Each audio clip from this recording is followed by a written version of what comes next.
Dom, eu vi um vídeo seu, acho que falando sobre casamento segundo união, e eu vi as pessoas comentando, mas como que ele vai falar isso se ele é da ICAB? Isso tá errado.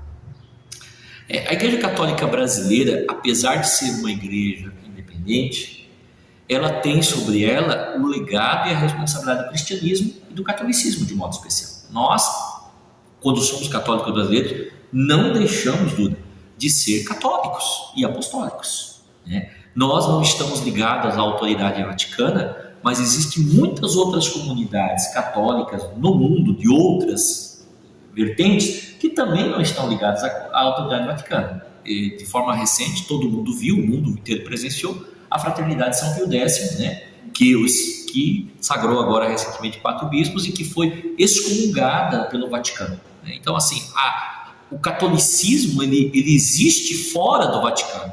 E é importante dizer isso porque o catolicismo foi criado fora do Vaticano também. Se nós olharmos para lá para trás, nós vamos perceber que o catolicismo foi criado em Jerusalém, não tinha nada a ver com Roma, não tinha nada a ver com o Vaticano, não tinha nada a ver com o papado. Então, assim, é uma falácia dizer que o catolicismo está ligado e subordinado a Roma. Não, isso é, inclusive lá no século IV, século V da nossa história do cristianismo, né? Roma era uma das sedes do cristianismo, porque existia Jerusalém, existia Antioquia, existia Alexandria, existia Constantinopla, que eram os 5 grandes patriarcados de igual potência, né? Nenhum mandava no outro, né? Existia a autonomia dos patriarcados. Então a igreja brasileira ela nasceu sob essa égide.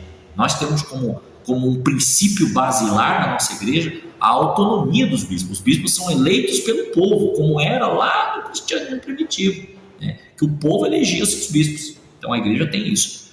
Agora, quando a gente fala do casamento segundo união, a gente tem que entender o seguinte: lá em Mateus, no Evangelho de São Mateus, Jesus fala que o adultério é uma condição, por exemplo, para que as pessoas não fiquem mais casadas. São Paulo Apóstolo escreve ao Coríntios dizendo assim: se uma mulher não consegue converter o seu marido, que é infiel, que é uma pessoa que está no mundo, etc. e tal, que ela se separe. Então, nós temos fundamentos bíblicos que permitem a gente dizer que é possível ter um novo relacionamento, é possível ter uma nova família dentro do princípio da igreja, porque a igreja é mãe, e mãe não fecha a porta, a mãe acolhe.